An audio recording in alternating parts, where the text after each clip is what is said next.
Oi pessoal, esse é um vídeo em que eu não irei aparecer, porque é um vídeo em que nós iremos passear pelas estantes mais aprofundada, mais detalhadamente. Eu já tenho um vídeo aqui em que eu comento sobre os livros, mas muitos livros surgiram depois daquele vídeo. Eu comprei muitos livros, eu ganhei muitos livros, fiz muitas trocas, então hoje a gente vai fazer uma bookshelf tour. Não vai dar para fazer um vídeo só com tudo, porque eu quero realmente explicar e trazer indicações. Eu acho que esse tipo de vídeo só é válido se a gente for indicar livros, não ficar simplesmente mostrando o livro rapidão. Então, vai ser dividido de acordo com as estantes. Então, nós vamos ter 3 partes desse vídeo aqui, 3 partes equivalentes, cada parte a uma das estantes que está aqui. Então, o primeiro vídeo de hoje é dessa primeira estante aqui. Vamos lá para a estante número 1. Olha, aqui em cima eu tenho a minha Claricinha de amigurumi. Olha que fofinha. Uma Clarice Lispectorzinha, vou deixar ela aqui de lado. Aqui é a minha plantinha, minha primeira plantinha aqui desse apartamento. Na verdade, eu já cultivava, já estava com ela antes de me mudar. Esse vasinho de vidro lindo, que eu também comprei pensando nela e em trazê-la pro apartamento. Essa daqui é uma monstera, acho que é Monstera Dansoni. Aqui a gente tem Clarice Lispector com algumas misturas. Então, primeiro, aqui eu tenho 2 livros dessa edição especial da Clarice Lispector. Tirei aqui para vocês verem. Então, essa é uma edição especial. E esse daqui é o A Hora da Estrela. É um livro que tem alguns excertos de escritos da Clarice aqui no meio, ó. A gente vê que a letra dela não era das mais fáceis de entender. Então, aqui a gente tem A Hora da Estrela. Esses livros vêm com uma capinha, uma jacket, mas eu me livrava das jackets. Não faço mais isso, mas eu já fiz muito. Então, esse daqui foi daquela leva e acabou que ficou só o livro assim, né? A capa dele mesmo, que também é um conjunto de pedaços de escritos da Clarice. E aqui a gente tem Água Viva, que também é no mesmo estilo, né? Olha aqui, que lindo. Que linda essa foto. Clarice era muito bonita, né? Então aqui a gente tem Água Viva, também nesse mesmo estilo, com trechos dos manuscritos da Clarice. Ela riscava muito, reescrevia, era uma coisa meio que não dava pra entender muito bem. Aqui a gente tem o restante dos livros da Clarice, mas antes eu coloco junto também Lígia Fagundes Telles e Raquel de Queiroz, porque são só 2 livros que eu tenho dessas autoras. Então aqui a gente tem Antes do Baile Verde, coletânea de contos. Eu não sei porque eu não li mais Lígia Fagundes Telles, não li mais livros de contos dela, porque eu gostei muito desse livro aqui quando eu li pela primeira vez. Aí a gente tem o 15 da Raquel de Queiroz. Eu lembro até que eu comprei esse livro na época em uma promoção na Bienal do Livro aqui de Brasília. Agora, com relação aos livros da Clarice que eu tenho essa coleção aqui da Clarice, que é um conjunto de livros dessa nova edição, em que a capa é uma obra de arte da Clarice, né? Uma pintura da Clarice. Então aqui a gente tem Laços de Família. Atrás, nessa edição, aqui atrás a gente tem, ó, o nome da obra e onde é que ela se encontra, tá? O nome, quanto que a Clarice pintou em todos os livros dessa nova edição. Aqui a gente tem Laços de Família. Depois a gente tem A Legião Estrangeira, A Bela e a Fera, Para Não Esquecer, pra mim essa é a capa mais bonita, A Maçã no Escuro, A Via Crucis do Corpo, Outros Escritos. E aqui nessa versão antiga da Rocco, que pra mim é a edição mais bonita dos livros da Clarice, infelizmente já tá mais difícil de encontrar. Quando eu comprei já estava difícil de encontrar, eu queria fazer a coleção toda nessas edições, mas eu não consegui. E são essas aqui, ó, Onde Estivestes de Noite. Acho que esse foi o primeiro livro da Clarice que eu comprei. e Felicidade Clandestina. Gente, olha que linda essas capas. Aqui a gente tem uma biografia da Clarice que eu comprei também na Bienal do Livro. Eu sempre quis ler uma biografia da Clarice, mas eu sempre me perguntava se essa era melhor, se outras eram melhores, porque, enfim, existe toda uma polêmica envolvendo as biografias da Clarice Lispector e existem várias biografias dessa figura. Mas eu comprei na Bienal do Livro e li essa daqui, que inclusive estava bem barata no stand da EDUSP. Aqui a gente tem, ó, a biografia, ela tem uma jacket também. A capa dela é assim. Essa foi uma biografia muito legal de se ler. Aqui eu deixei até uns comentários sobre quando começa, observações sobre os livros dela, para quando eu for ler algum livro, eu voltar aqui na página. Mas é uma biografia muito legal, que mescla muito bem a questão da vida dela com a questão das obras. A gente tem muitos registros aqui de fotos mesmo, que é bem legal. Enfim, eu gostei bastante. Essa foi a única biografia da Clarice que eu li. E como eu disse pra vocês, existem várias biografias dela, mas eu achei que valeu muito a pena ler esse livrinho aqui. Por fim, a gente tem aqui todas as crônicas da Clarice Lispector, que também é um livro que vem com a jacket e eu joguei fora, então olha como já tá um pouco prejudicado pela falta da jacket, que serve justamente para proteger, né? Infelizmente eu deixei passar, mas eu já li esse livro. Pra mim, as crônicas da Clarice são o melhor da Clarice Lispector, sinceramente. Eu gosto muito dessas crônicas aqui. Descendo aqui pra segunda prateleira, eu vou tirar a foto que tá aqui. E aqui a gente tem o box do Machado de Assis de obras completas, que sai pela editora Nova Aguilar. O que acontece? Esse box aqui, ele é bem caro e ele é um box que, na sua estrutura, é muito difícil de ler. Não são livros práticos de ler. Então, por que eu comprei? Eu comprei na época porque eu estava fazendo uma pesquisa acadêmica que era subsidiada, então eu tinha uma bolsa de estudos. Eu tinha definido que essa bolsa seria destinada, 100% do valor dessa bolsa seria destinado à minha biblioteca. Eu iria manter a minha biblioteca, além da manutenção da pesquisa, eu ia fazer a manutenção da minha biblioteca, ia fazer crescer a biblioteca, porque seria o meu meio de trabalho, né? Então aqui a gente tem essa edição da Nova Aguilar. Essa é uma edição que não é das melhores. Na época, todavia, ainda não tinha divulgado que iria fazer uma versão dessas obras completas, um box com livros bem mais anatômicos, bem mais fáceis de manusear. E era muito difícil encontrar alguns textos do Machado separados, algumas obras teatrais, alguns poemas, principalmente, do Machado, era muito difícil de encontrar. Então, se fosse para eu fazer a coleção sem ser essa daqui, eu ia ter que ficar recortando edições, e edições iam repetir textos umas das outras. Então, eu ia ter muito mais livros que não eram da mesma coleção. Enfim, essa é a maior trabalheira. Então, eu escolhi o que para mim foi o menos pior, que foi comprar essa edição aqui. E eu vou mostrar para vocês porque que ela não é nada prática. Peguei aqui essa edição, o volume 3, né? Esse volume aqui, que é de conto, poesia, teatro, miscelâneas e correspondência. Aqui a gente também tem uma jacket, ó. Fora a jacket, aqui a gente tem a assinatura do Machado. E por que não é nada bom ler esse livro? Não dá pra ler ele em outros lugares sem ser em casa, sentado no sofá ou na mesa. Às vezes nem no sofá dá. Porque esse é um livro grande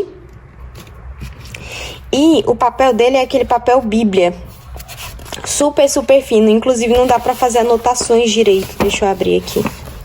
Não dá pra fazer anotações direito pela finura do papel, olha.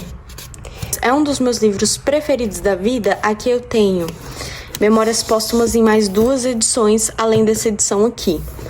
Essa daqui que é a edição da Antofágica com as ilustrações do Portinari.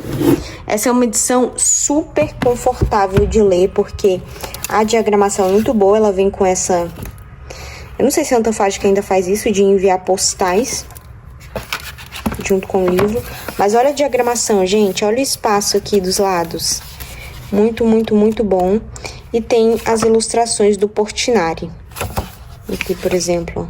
E aqui eu tenho uma edição de Memórias Póstumas de quando eu assinava o Clube de Literatura Clássica. Não assino mais. Acho que já valeu a pena, hoje em dia não vale mais não. E essa edição também é naquele estilo do clube, né? Ela também é bem boa de ler. Olha. Bem legal. E ela veio com esse retrato do Machado, né? Inclusive, eu nunca coloquei ele aqui em cima, eu vou até colocar. Também tal, bem bonitinha. Aqui. Normalmente eu coloco aqui esse retrato do Shakespeare, né?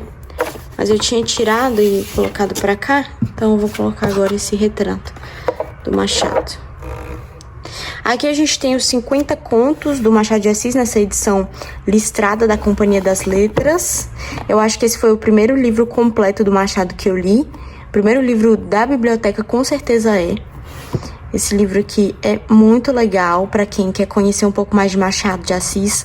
Eu acho que essa é uma excelente porta de entrada, com os 50 contos, digamos assim, mais conhecidos dele. Aqui, ainda em Machado de Assis, eu tenho essa edição aqui, que é uma edição de textos críticos, ou seja, os textos que o Machado escrevia de teatro, analisando o teatro da época, né? Então ele fazia resenhas, digamos assim, resenhas críticas do teatro. E aqui a gente tem um compilado de textos sobre teatro dele. Inclusive, aqui a gente tem um trecho de um texto dele que não está completo aqui, mas que só esse trecho já é maravilhoso, que é esse texto aqui, o passado, o presente e o futuro da literatura. Aqui ele vai fazer uma análise do teatro para pensar como a literatura vai funcionar a partir dessas mudanças no teatro que estavam acontecendo nessa época. Ele escreveu esse livro aqui, esse texto, em 1858. Esse texto aqui, gente, é muito, muito, muito bom. É, assim, crítica literária da melhor qualidade. Já tem a coleção da editora 34. Eu tenho só alguns livros, na verdade eu só tenho 2 livros que não são Dostoiévski. Primeiro esse é O Amor de Mitya, do Bunin. Eu li esse livro já tem tempo, eu acho que já dava para reler, daria para assimilar mais as coisas.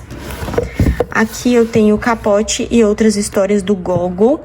Do Gogol eu já li um romance inacabado dele, que é o Almas Mortas, e a experiência não foi boa pra mim, eu tenho certeza que é porque foi inacabado. A primeira parte do romance que estava acabada, pra mim foi bem interessante, é um humor bem o tipo de humor que eu gosto. Mas a segunda parte, pra mim, ficou uma coxa de retalhos que, assim, ficou impublicável, sinceramente. Não dava pra ler aquilo ali, não. Então, eu não cheguei a terminar Almas Mortas, e aí eu passei pra frente, acho que eu passei pra minha mãe, e fiquei com o Capote e Outras Histórias, que foi minha mãe que me deu, né, da biblioteca dela. E aí eu quero ler esse coletâneo de contos, eu já tenho noção dos contos que estão aqui, já conheço alguns, mas eu quero ler esse humor do Gogol, é bem o tipo de humor que eu gosto. E aqui a gente tem a coleção do Dostoiévski, que eu comprei daquele box do Dostoiévski que a editora 34 tá publicando, aquele box com as obras completas. Eu comprei também na época em que eu era bolsista da CNPq, e aí eu comprei com o valor da bolsa. Aqui a gente tem O Duplo,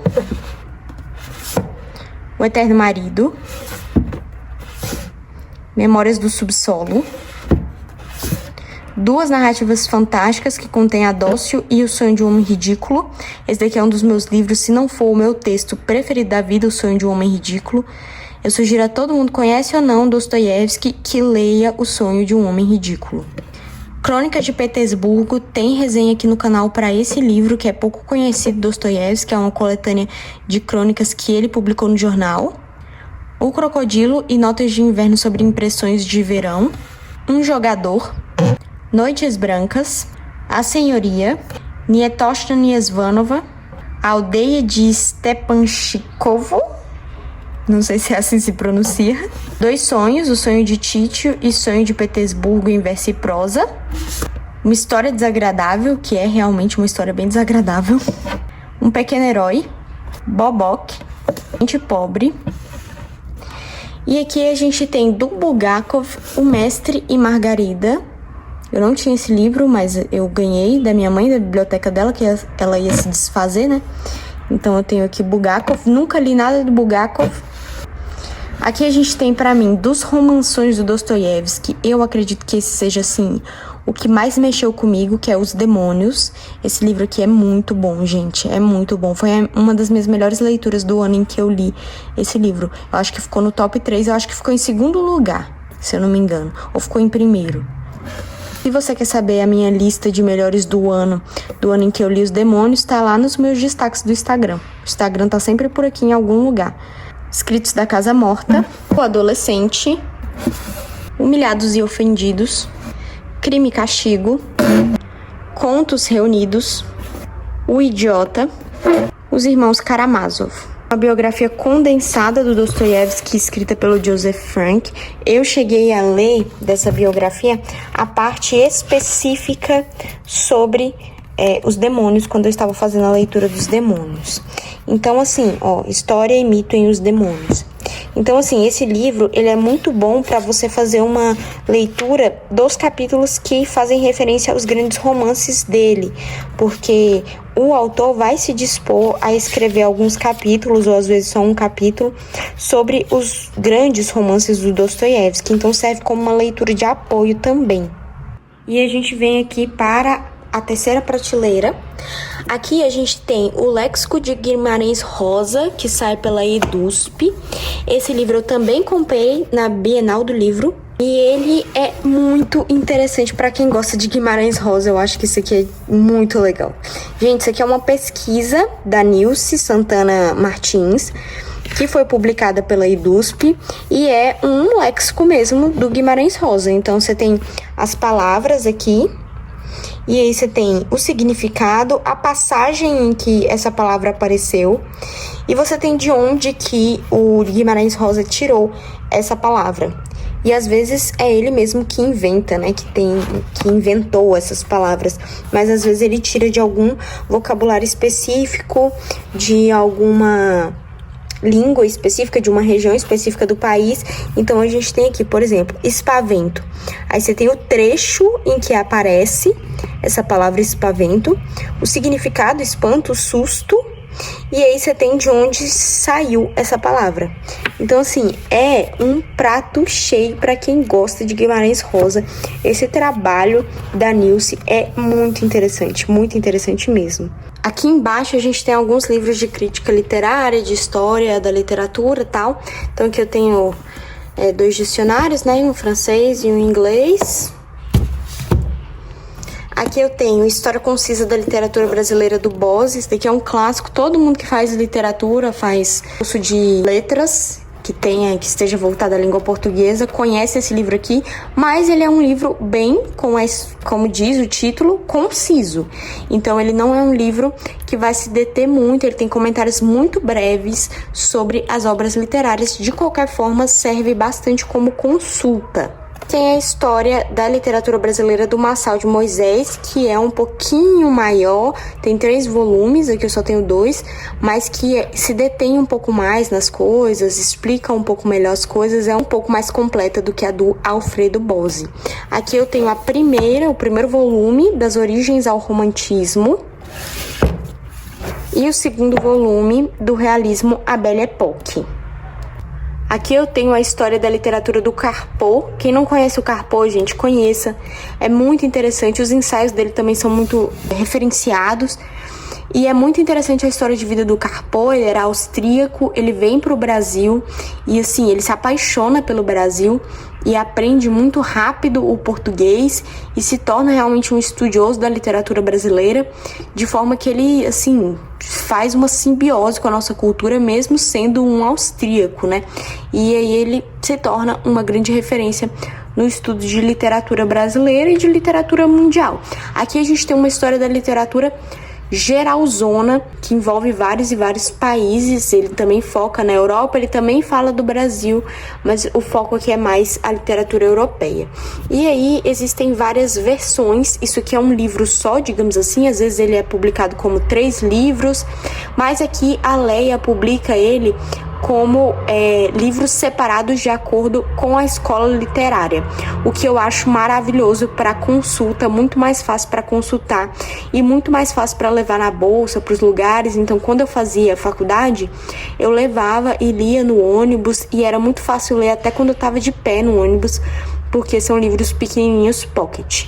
Aqui então a gente tem Literatura Greco-Latina por Carpo. Gente, quem gosta de estudar literatura greco-latina, os mitos, tal, é muito legal ler esse livro aqui, tá?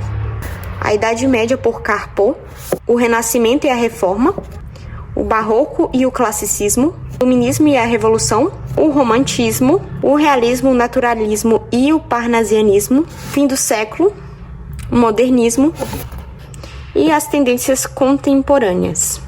Aqui a gente segue com livros de crítica textual, livros sobre literatura. Só tem um que está assim um pouco aleatório aqui no meio, mas tudo bem. Aqui a gente tem do Harold Bloom, aquele mais conhecido livro dele sobre Shakespeare, o The Invention of the Human. Esse livro aqui, eu nunca li ele completo, mas também é um livro excelente de consulta. Então, por exemplo, quando eu li o Hamlet, eu li e fui fazendo anotações. Li o capítulo específico sobre Hamlet. Esse é um livro de consulta. E aí, normalmente, eu deixo aqui, ó, as tabelinhas daquilo que eu estudei naquele capítulo. Eu deixo dentro do capítulo para eu não perder depois. Então, esse livro aqui é muito, muito, muito bom. E aqui a gente tem um livro capenga, que é o Antologia Escolar Brasileira. Esse livro tá bem capenguinha, era da minha mãe, ela me deu, ela comprou também num sebo. Esse livro é assim muito falado como um livro muito bom de ensino de literatura. Olha que lindo, gente. Enfim, esse daqui é um tesouro da biblioteca. Aqui a gente tem do Marcuse esse livro, que é um clássico da literatura, do ensino de língua, na verdade, que é o Produção Textual, Análise de Gêneros e Compreensão. Foi o primeiro livro da faculdade que eu comprei. Aqui a gente tem um livro completamente aleatório no meio, que é o Manual de Epiteto, A Arte de Viver Melhor, da Edipro. É uma edição bilíngue, o grego tá de um lado e o português do outro. Aqui a gente tem um livro que eu acho excelente do Bose, que é o autor aqui do História Concisa da Literatura Brasileira. E esse livro é o Entre a Literatura e a História. Gente, esse livro é um compilado, uma coletânea de textos do Bose, dos mais variados, de textos que são de crítica literária. Às vezes é de uma obra só, às vezes é de uma tendência literária, às vezes tem um viés mais histórico, mas assim, esse livro é muito, muito, muito bom. Para quem quer conhecer um pouco mais Alfredo Bose, para quem quer ter contato com crítica literária, esse livro é muito interessante. E da editora da UNB, a gente tem o Cânone Imperial. Eu não cheguei a ler esse livro inteiro. Eu lembro que na época eu estava fazendo uma leitura para um seminário, uma leitura de Iracema para um seminário da faculdade, e eu passei na frente da biblioteca da UNB, da livraria, e eu encontrei esse livro aqui, o Cânone Imperial. Então eu comprei, ele estava numa super promoção, e aí eu li só a parte, tudo caindo aqui, li só a parte de Iracema, que ele vai falar um pouquinho sobre Iracema. Então, foi, Iracema, Irimeu. Então, foi por causa disso que eu comprei e só li esse pequeno texto aqui desse livro.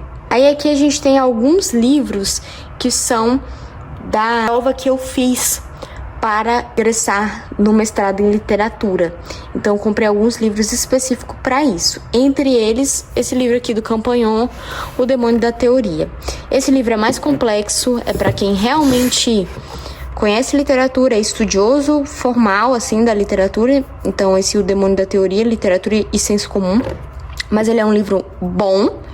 Bom por quê? Porque você entende bem de onde vem algumas teorias, algumas ideias sobre o estudo de literatura, alguns vieses sobre o estudo de literatura.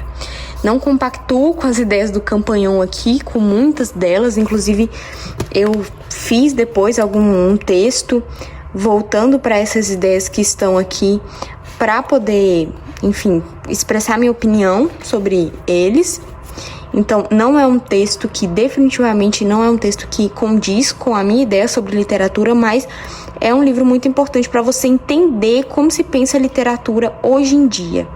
Então, o Campanhon é um cara para isso, para você entender o viés do estudo literário nos dias de hoje. A gente tem um grande clássico que eu li várias vezes, Poética do Aristóteles. Essa edição da editora 34 é muito boa, dá pra fazer muitas anotações, dá pra escrever bastante coisa. Esse daqui é um clássico, tá, gente? Você quer estudar literatura a sério, tem que ler Poética do Aristóteles, não tem como. Tem um livro que já está disponível em resenha aqui no canal, vez ou outra alguém comenta nessa resenha, então ela, pelo visto, continua aparecendo, o YouTube continua publicando, mostrando, né, esse vídeo para mais pessoas, que é o Cultivando um Coração de Virtudes. É um conjunto de textos que fazem análises de obras literárias do gênero conto de fadas. Então é muito, muito, muito legal. Esse livro é muito bom. Se você quer conhecer um pouquinho mais sobre esse livro, dá uma olhada na resenha aqui no canal. Aí aqui a gente tem o Otelo Brasileiro, de Machado de Assis, esse livro que foi um marco, porque foi o momento em que as pessoas começaram a pensar na questão do narrador não confiável, lá em Memórias Póstumas de Brás Cubas. Foi a partir dessa obra literária aqui da Ellen Caldwell. Então, é muito importante ter na biblioteca e ler. Aí aqui a gente tem uma obra que é muito conhecida como uma obra, digamos assim, elementar para conhecer um pouco mais de literatura comparada, que é o Literatura Comparada da Sandra Nitrini. Esse livro sai pela EDUSP, é também um livro muito bom, mas é um livro mais técnico para quem quer conhecer literatura comparada, tá? Não um livro para quem só quer ler literatura tranquilamente sem fazer um estudo mais aprofundado, não. Eu amo, podem falar mal o que for do Terry Eagleton. Podem falar que o Terry Eagleton tem pensamento X, Y, Z, que ele escreve mal, que ele isso, que aquilo. Mas, gente, eu amo esse livro aqui, Teoria da Literatura, uma Introdução. Para mim, esse é também uma grande porta de entrada para estudar mais teoricamente a literatura. E o primeiro texto aqui é muito, muito, muito bom. Se você puder ler só esse primeiro texto, já vai ser excelente. O nome dele é O que é Literatura? É a introdução.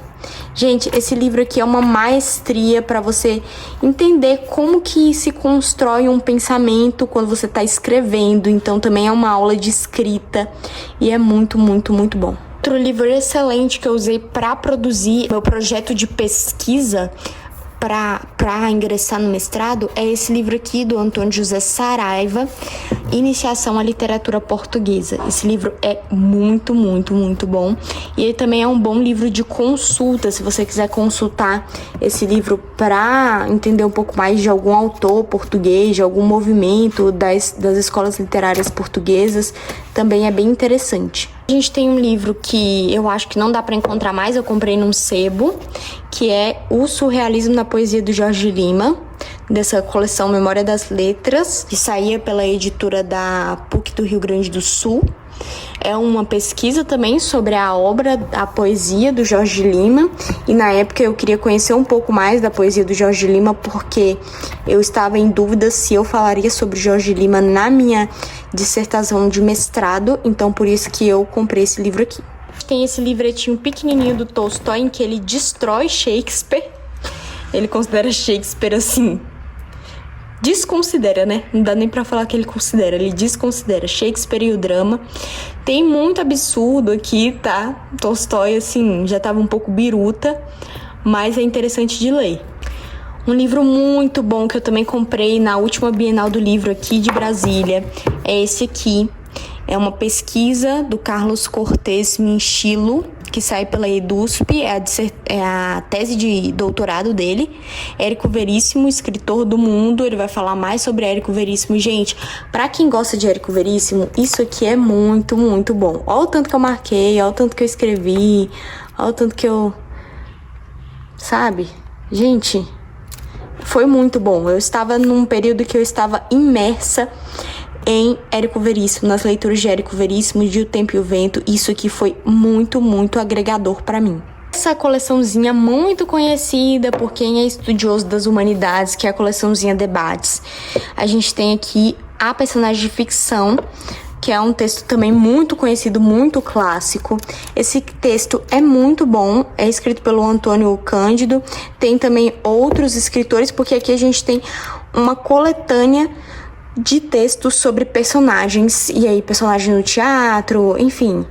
E aqui o Antônio Cândido escreve um dos textos. Gente, todos os textos aqui são muito bons, muito, muito bons. O do Antônio Cândido realmente é o melhor, na minha opinião, mas também porque eu não tenho muito interesse nas outras áreas de estudo, mas ele foca um pouco mais na literatura e é muito interessante ler esse livro aqui. Antônio Cândido, aqui a gente tem Formação da Literatura Brasileira, Momentos Decisivos. Essa edição aqui provavelmente já não está mais no mercado, era da FAPESP, e hoje em dia esse livro é publicado, foi republicado pela Antofágica. Então a Antofágica agora está publicando todos os livros do Antônio Cândido. Não sei se já terminou toda a publicação. Gente, Antônio Cândido é uma figura que, assim, a gente pode dizer que é uma figura completamente diversa do que a gente pensa aqui neste canal, mas não dá para não dizer que esse cara, Antônio Cândido, é um cara que era muito culto, entendia muito e escrevia muito bem.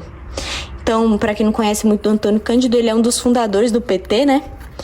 E ele era um cara muito engajado politicamente, inclusive ele engajava muito os seus estudos literários na questão política, mas aqui a gente tem um livro que não força a barra, é realmente um livro um pouco mais da teoria da literatura, sem ficar entrando demais em outras questões.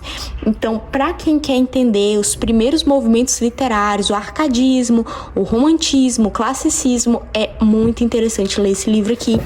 Principalmente, para mim, o mais interessante nesse livro é o texto inicial, em que ele vai falar sobre qual a origem da literatura. Os prefácios também são muito bons.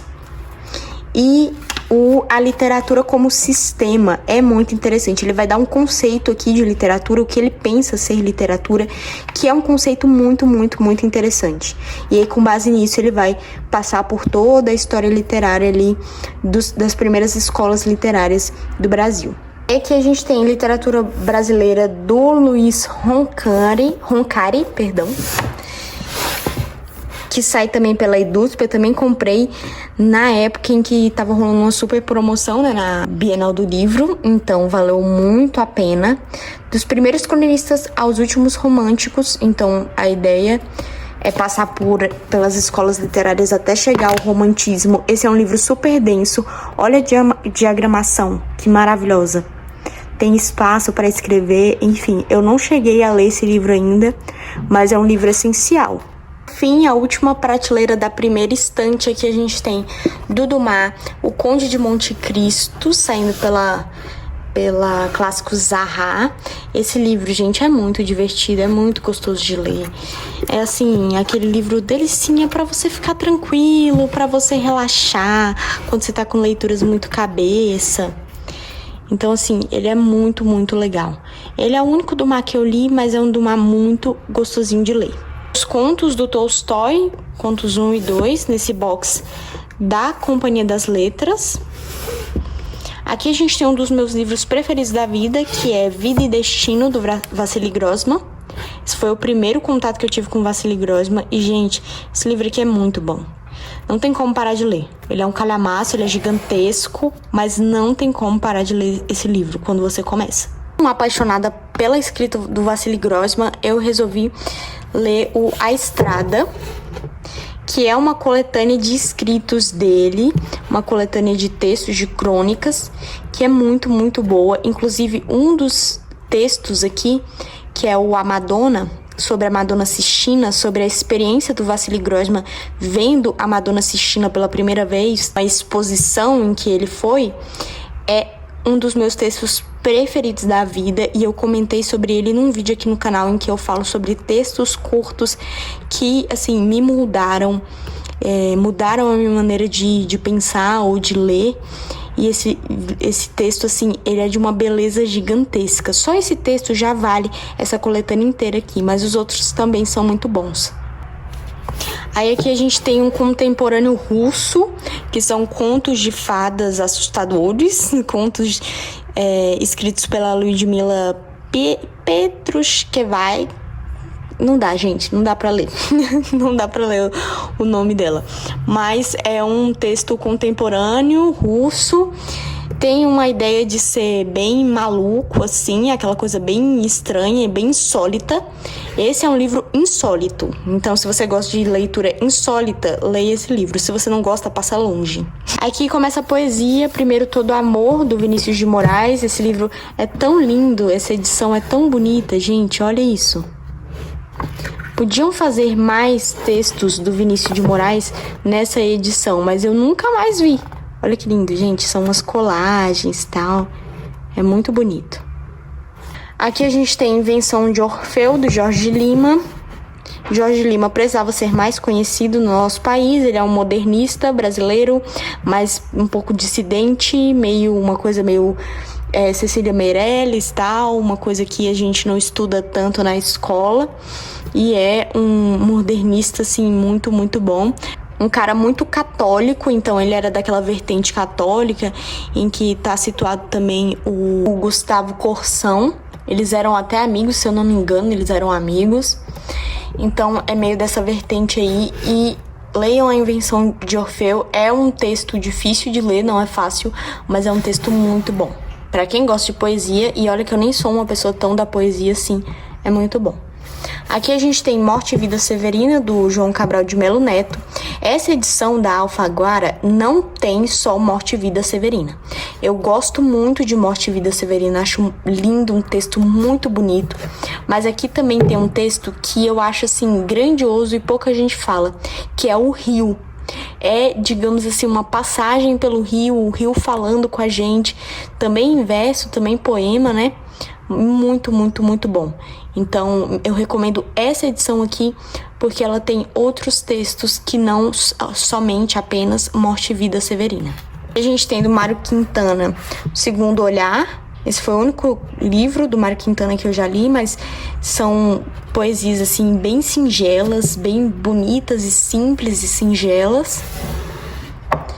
Esse livro aqui que, assim, eu demorei muito para encontrar, porque quando eu quis comprar essa coletânea dos 23 livros de poesia do Drummond, já não se encontrava mais esse livro aqui para vender, porque já tinha, eu não lembro qual é a editora que tá agora com os direitos autorais do Drummond, ou eu não sei se é a Companhia das Letras mesmo, mas eles só resolveram fazer edições diferentes. Enfim, fizeram uma nova roupagem do Drummond com novas edições, e aí eu não encontrava esse livro aqui, que é a reunião dos 23 livros de poesia dele. Até que eu encontrei num sebo do Rio, que se chama Berinjela, um sebo que existe no Rio de Janeiro, né? E aí eu comprei lá. E tá até, em ótimo estado, e não estava caríssimo, porque esse livro já estava começando a ficar caríssimo, sabe? Aqui a gente tem do Richard Zenit uma biografia do Pessoa, do Fernando Pessoa. Esse livro já se tornou, assim, uma coisa bem grandiosa, como se fosse uma biografia definitiva, assim, do Fernando Pessoa. E ele é um livro bem recente até, publicado até bem recentemente. Deve não ter nem 10 anos que esse livro foi publicado. Então, é muito interessante ter essa biografia, essa bibliografia para consultar sobre a vida do Pessoa, se você é um estudioso da poesia do Fernando Pessoa. Aí aqui a gente tem a obra poética do Fernando Pessoa, que sai pela Nova Fronteira, nessa edição que tinha um box e eu joguei o box fora. Aqui a gente tem o volume 1 e aqui o volume 2. Aqui a gente tem uma edição bem antiguinha, né, dessa coleção aqui, bem conhecida, dos clássicos Jackson. A gente tem aqui Camões com os Lusíadas. Esse daqui era o volume 7 de uma coleção de clássicos. Eu ainda quero dedicar um valor monetário, né? Dedicar um investimento a uma edição melhor dos Lusíadas, porque essa é uma edição que não tem muito texto crítico, não tem muita coisa assim. E eu quero depois encontrar uma edição para estudo mais aprofundado, sabe? Mas por enquanto é isso que a gente tem por aqui. Eu ainda quero reler com mais profundidade esse texto, porque eu li em uma disciplina, num semestre da faculdade, e definitivamente eu não aproveitei tudo, fiz uma leitura correndo para terminar, o que não foi nada bom. Edições antiguinhas, eu tenho a Antologia Poética do Carlos Drummond de Andrade. Olha que bonitinha essa edição, gente. Muito bonitinha. Ao Bandeira, eu tenho a Antologia Poética.